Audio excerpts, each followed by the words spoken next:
Excuse me sir. S Shekhar గారు అంటే మీరేనా? Ya it's me. Hello sir, I'm Narayana. Oh Karthik మీ గురించి చెప్పాడు, కూర్చోండి.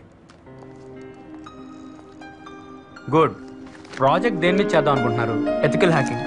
2 days లో కంప్లీట్ చేయగలరా? ఆ సబ్జెక్ట్ మీద గ్రిప్ ఉందండి. గుడ్, నాతో రండి. నాకు తెలిసి 2 days మీకు సరిపోదు.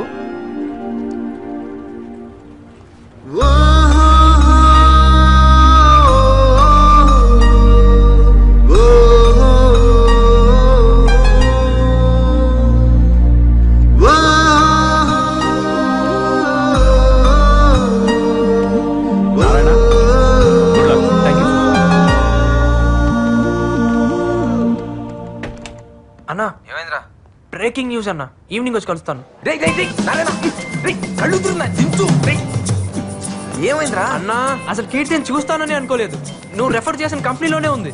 షా లక్కీ ఫెలో రా నువ్వు. అంతా నువ్వు ఇచ్చిన గైడెన్సే కదన్నా. నాదే ఉందిరా, చిన్న హెల్ప్ చేశాను అంతే. అదే నన్ను బతికించిందన్నా. నెక్స్ట్ ఏం చేద్దాం? ఏముంది, అమ్మాయికి నువ్వు ఫ్రెండ్ గా క్లోజ్ అవ్వాలి. నన్ను చూస్తేనే మొహం తిప్పేసుకుంటుందన్నా. ఇంకా ఫ్రెండ్షిప్ ఎలా చేయను?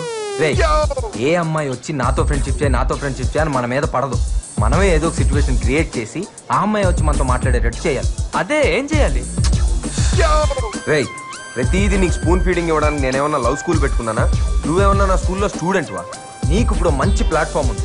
ఏదో ఒకటి చేసి ఆ అమ్మాయి వచ్చి నేను అప్రిషియేట్ చేసేటట్టు చేయి. యూజ్ చేయి, ప్లాన్ చేయి, స్కెచ్ చేసి వర్కౌట్ చేయి. ఏం చేస్తావో రిజల్ట్ తో కనపడు. ఓకే ఓకే అన్న, అర్థమైందన్న. వెళ్ళు. ఏం చేస్తాడు?